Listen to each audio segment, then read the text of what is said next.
spécialiser dans un domaine en particulier ne sert à rien et je vais t'expliquer pourquoi. Vous avez tous déjà entendu parler de la loi de Pareto ou de la loi 80-20 qui fait qu'en fait 20% des actions amènent 80% des résultats et c'est vrai notamment dans la pratique sportive. Et je voulais parler de ça parce que hier j'ai testé de faire des muscle-up. Bon, c'est pas la première fois que je faisais des muscle-up, mais j'en fais jamais. Je fais des tractions lestées, je fais des. Voilà, et de temps en temps je m'amuse à faire un muscle-up juste pour le fun, mais j'ai pas la technique, j'ai jamais fait de cours ni rien. Je fais pas de calisthénie, je fais vraiment juste des tractions et des dips lestés. Et, dans mes séances de muscu, c'est ce qui se rapproche le plus d'un truc calisthénique que je peux faire. Et hier, j'ai testé d'en faire et j'ai trouvé que c'était en fait assez facile, même sans avoir vraiment la technique, le bon mouvement, la bonne trajectoire, etc. Je trouvais ça assez facile juste parce que j'ai l'habitude de faire des tractions lestées avec pas mal de poids quand même. Euh, et du coup, en fait, j'ai la force pour vraiment faire beaucoup de muscle-up d'un coup. Et du coup, j'ai même testé de faire des muscle-up avec du poids parce que j'avais vu un mec faire ça et j'avais trouvé ça super impressionnant. Je me suis dit, putain, mais le mec il se laisse pour faire des muscle-up, mais quel giga chad. Et du coup, j'ai essayé. Et bon, alors j'ai réussi à en faire un avec plus de 10 kilos, ce qui est honnêtement, je pense, déjà pas dégueu. Et, juste ça, le fait de pouvoir enchaîner, genre, peut-être sans poids, genre 8 muscle-up d'un coup, et de pouvoir en faire, je crois que j'ai fait avec 15 pounds, j'en ai fait deux de suite avec 15 pounds, donc ça devrait faire 7 kilos à peu près, et avec 25 pounds, donc ça doit faire 11 kilos ou 12 kilos, j'ai réussi à en faire un seul. Mais je pense que je suis déjà au-dessus en fait, de 80% des mecs qui pratiquent vraiment la calisthénie, qui sont spécialisés en calisthénie, en faisant juste uniquement de la muscu. Et quand on pratique un sport assez général comme la musculation, qui va augmenter notre shape, notre force, notre cardio, etc., et qu'on est un petit peu généraliste comme moi, on va être meilleur que 80% de la population dans n'importe quoi en fait. Je reprends l'exemple, c'est l'été dernier, j'avais fait une sorte de décathlon. J'avais un pote qui, lui, du coup, est spécialisé en décathlon, c'est-à-dire qu'il fait de l'athlé, il fait du lancer de javelot, enfin, il fait que vraiment le décathlon, c'est son sport. Et moi, j'ai vraiment jamais fait ça, jamais fait d'athlé du tout. Et il organisait une sorte de décathlon pour son anniv avec des épreuves de décathlon. Et voilà, d'habitude, il fait la compète avec ses potes, mais il se met pas vraiment dans le classement parce qu'il sait qu'il va être meilleur que tout le monde, parce que lui, il en fait vraiment de la compétition, il a fait les championnats nationaux et tout dans ça. Et là, cette année, du coup, j'ai participé au truc. Et bon, j'ai battu ses potes qui faisaient pas vraiment d'athlé ou quoi que ce soit, mais je l'ai battu lui également en fait. C'est-à-dire que sur son propre sport, je suis arrivé, je fais bonjour, j'ai jamais fait ça de ma vie. Voilà. Et juste parce qu'en fait, je suis athlétique, j'ai de la force, je suis assez généraliste dans ma pratique sportive. Bon, et voilà, je fais du sport tous les jours, le sport c'est un petit peu ma vie. Mais juste en faisant de la muscu, en fait, je peux performer dans plein d'autres sports.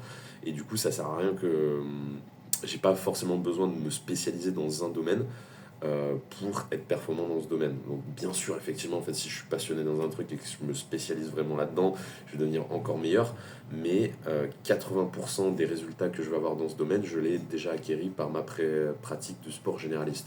C'est-à-dire juste en faisant de la muscu, là, j'ai déjà 80% des résultats en calisthénie, en muscle-up et tout que je pourrais avoir sans avoir à me spécialiser là-dedans.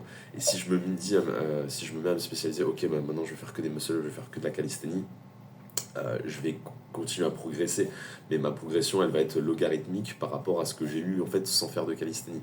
C'est-à-dire que là, si je me dis, ok, bon bah là maintenant je. Parce que là ça me chauffe du coup d'avoir fait des muscle-up hier et de me dire putain en fait je suis assez bon là-dedans. Bon, par contre j'ai absolument niqué ma main. Ça c'est le revers de la médaille. Et le fait d'avoir fait ça et de me dire putain, je peux faire des muscle-up lestés, je suis pas mal chaud, ça me pousse à vouloir en faire. Mais je sais que si je me dis ok, bah, maintenant tous les jours, une fois par semaine, je fais des muscle-up, je vais continuer à progresser, mais ma progression elle va être ridicule par ce que j'ai déjà acquéri sans en avoir fait du tout, tu vois. Euh, parce que même dans ma pratique sportive, voilà, 80% de mes résultats, je l'ai par 20% de ma pratique, qui est uniquement voilà, aller à la salle, pousser des poids, soulever lourd, avoir de la force, être explosif, avoir un entraînement assez fonctionnel, etc. Le fait que j'ai fait pas mal de sport à côté juste de la muscu, ça aide aussi. Mais voilà, juste le fait d'avoir de la force et d'avoir un corps fonctionnel, même sans technique, même sans l'entraînement particulier sur ce mouvement, ça me fait performer dans ce mouvement. Et pareil pour les trucs d'athlétisme.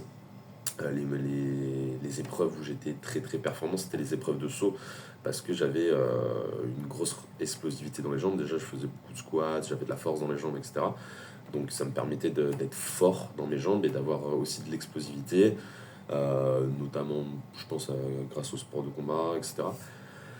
Et du coup, je peux sauter assez haut et assez loin. Et du coup, sur toutes les épreuves de saut, genre saut en longueur, saut en hauteur, triple saut, mais j'ai massacré tous les records de tout le monde. Et même là, des fois, je vais à la salle et en fait, on s'amuse à empiler des box et à sauter sur les box le plus haut possible. Et même des gens qui sont plus grands que moi, qui font énormément de sport, parce que là, dans ma salle, c'est vraiment que des athlètes, hein, quasi. Et pourtant, je suis toujours celui qui saute le plus haut. De par, alors que je pense qu'il y a des gens qui ont plus de force dans les jambes que moi, hein. Mais voilà, il y a une sorte d'explosivité et tout. Et si je me dis, ah ok, je vais commencer à m'entraîner, parce que même ça m'a chauffé, je me dis, putain, je peux sauter plutôt haut, peut-être je devrais m'entraîner à sauter une fois par semaine, j'empile des box et j'essaie de sauter le plus haut possible. Mais les résultats que je vais avoir en me spécialisant dans ce domaine-là, comparés au temps que je vais y passer, vont être vraiment négligeables par rapport au niveau que j'ai acquéri dans ce domaine sans avoir à vraiment pousser le truc. C'est-à-dire que dans toutes les activités sportives dans lesquelles je vais me lancer, je vais peut-être en découvrir récemment. Récemment, j'ai fait du paddle et même après 3 cours. Bon, le paddle c'est différent parce que c'est un truc qui demande beaucoup plus de technique que juste de la force, c'est de l'énergie.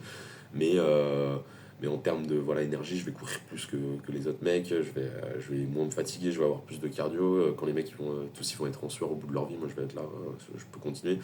Mais bon, c'est un sport de raquette, il faut de la pression, il faut de la technique, il faut le truc de savoir comment fonctionne le mur, etc. Donc le paddle, c'est pas le meilleur exemple. Le pire exemple que je peux donner, c'est la danse. C'est pour ça que la danse, j'ai vraiment galéré au début, parce que c'est pas un truc où tu peux, parce que j'ai une super condition physique, je peux, euh, euh, je peux surpasser tout le monde très rapidement.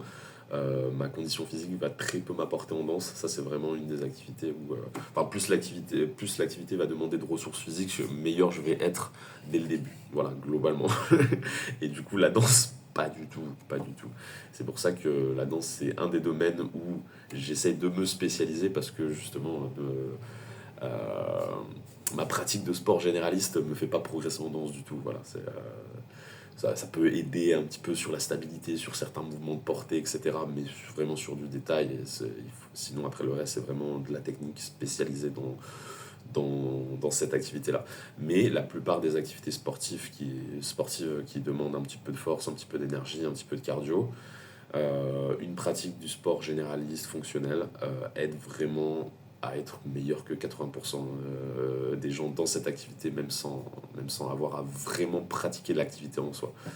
Donc la vidéo, elle n'est pas du tout là pour vous décourager à vous spécialiser dans un domaine, hein. Bien sûr, s'il y a une activité qui vous passionne, allez-y, foncez, spécialisez-vous là-dedans et faites que ça toute votre vie. Et d'ailleurs, c'est comme ça qu'on devient un des meilleurs.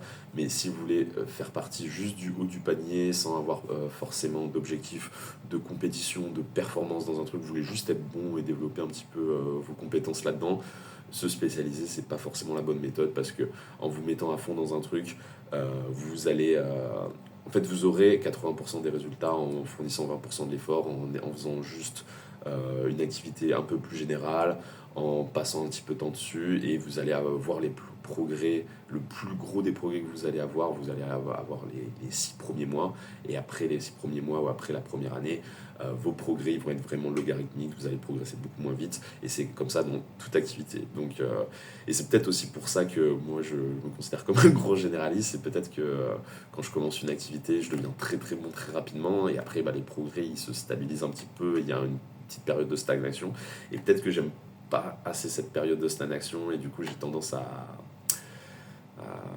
give up avant, à abandonner un petit peu trop vite. Bon, je pense pas honnêtement, c'est le cas. Je pense que c'est plus sur un côté lassitude de mon côté, où je me lasse très vite des nouvelles activités. Et c'est même pas que je me lasse des activités, c'est que je découvre de nouvelles passions tous les jours. Et du coup, c'est assez dur de tout canaliser dans ma vie en une seule journée. Parce que bon, j'aimerais bien beaucoup tout faire. Mais voilà, globalement, ce que je vous conseille, c'est d'avoir un entraînement assez fonctionnel qui vous permet de performer en fait dans toutes les activités que vous souhaitez. Et après, à côté de ça, s'il y a vraiment une activité qui vous passionne en particulier, bah, spécialisez-vous là-dedans. Mais si vous n'avez pas de vrais objectifs de performance, de compétition, que c'est pas une vraie passion, ce n'est pas forcément utile d'y consacrer trop de temps si votre but c'est juste d'être bon. Pour juste être bon, voilà, il suffit d'aller à la salle tous les jours, d'avoir de la force, vous allez être meilleur que 80% de la population qui n'ont jamais fait ce sport. Et après, voilà, faites-en un petit peu pour avoir les bases de la technique et vous allez devenir bon dans ça. Mais voilà, vraiment spécialisez-vous dans un truc si vraiment le truc vous kiffe, mais sinon, si vous voulez vraiment être juste bon partout, avoir un entraînement vraiment fonctionnel, généraliste, c'est ce qu'il y a de mieux pour performer partout.